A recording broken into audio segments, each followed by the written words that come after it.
കൂടോത്രം തന്നെ ഗൂഢപത്രം എന്ന് പറഞ്ഞിട്ടുള്ള ഒരു വേർഡ് മാറി. അതാണ് പിന്നെ ഇപ്പോൾ കൂടോത്രം എന്നായത്. സോറി, എൻ്റെ ഫോൺ സൈലന്റ് ആക്കിയില്ലായിരുന്നു. അത് ഇടുക്കിയിലെ ഭയങ്കര രസമുള്ളതല്ലേ, ഇന്ന് വരെ മലയാള സിനിമ കാണാത്ത ലൊക്കേഷൻ. സൗകര്യങ്ങൾ വളരെ ലിമിറ്റഡ് ആണ്. നമുക്ക് എല്ലാ സൗകര്യങ്ങളും അങ്ങോട്ട് എത്തിക്കാൻ ഭയങ്കര ബുദ്ധിമുട്ടാണ്. വളരെ ബുദ്ധിമുട്ടിയാണ് അവിടെ ചെന്നതും ഷൂട്ട് ചെയ്യുന്നതും. കിലോമീറ്റർ മേലെയുള്ള വലിയ പാറയുടെ മേലെ കയറിയാല് അത് പൊരിഞ്ഞ വെയിലത്ത് ഉച്ചയ്ക്ക്. കഴിഞ്ഞ തവണ കണ്ടപ്പോൾ വേറെ ഡിഫറെന്റ് ലുക്ക് ആയിരുന്നു, മുടി കുറച്ചും കൂടി. അത് ശരിക്കുള്ള ലുക്ക്, ഇതിപ്പോ മാറി നിൽക്കുന്ന. ഞാനിങ്ങനെ മര്യാദക്ക് ഇരിക്കാന്നും പറഞ്ഞ് അവിടെ സൈലന്റ് ആയിട്ട് ഇരിക്കുമായിരുന്നു. അപ്പം പുള്ളി വന്നു കഴിഞ്ഞപ്പോഴത്തേക്കും ഇങ്ങനെ ഇറിറ്റേറ്റ് ചെയ്യാൻ തുടങ്ങി. ലക്ഷ്മിക്ക് വെയിലൊക്കെ ഒരു പ്രശ്നമായിരുന്നു.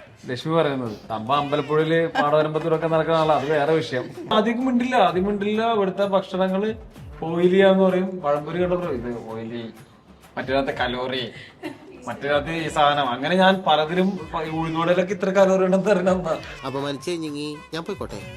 നിങ്ങൾ ആരെങ്കിലും അതിൽ ബിലീവ് ചെയ്യുന്നുണ്ടോ? അന്ധവിശ്വാസമല്ല, പക്ഷെ ചിലർ പറഞ്ഞ ഉടനെ തന്നെ ഇങ്ങനെ മരമൊക്കെ രണ്ടായിട്ടൊക്കെ മുറിഞ്ഞു പോകും. അങ്ങനത്തെയൊക്കെ കുറച്ച് കുഞ്ഞു കുഞ്ഞു കാര്യങ്ങൾ കാണുമ്പോൾ നിനക്കതൊക്കെ എങ്ങനെയാ സാധിക്കും? പറഞ്ഞ ആളെ ഒന്ന് പരിചയപ്പെടുത്തണേ. മുട്ടയിലൊക്കെ വിശ്വാസമുള്ള പിന്നെ 2 മുട്ട ഓംലെറ്റ് വെച്ചിട്ടാണ്. ജ്യോത്സ്യന്മാരുടെ അടുത്ത് ഇത് വെക്കാൻ പോകുമ്പോൾ ആരോ എന്തോ ചെയ്തിട്ടുണ്ട് എന്ന് പറയും, കലാപരമായ രംഗത്ത്. അത് പറഞ്ഞിട്ട് നമ്മൾ വീട്ടിൽ വരുമ്പോഴത്തേക്കും നമുക്ക് വർക്ക് വരുന്നത്. ഈ വിശ്വാസം തള്ളി പറഞ്ഞില്ലേ, അപ്പൊ തൊട്ടാണ് ഇതിന്റെ ചെയ്ത് കൂട്ടിയെ കിട്ടാൻ പോണം.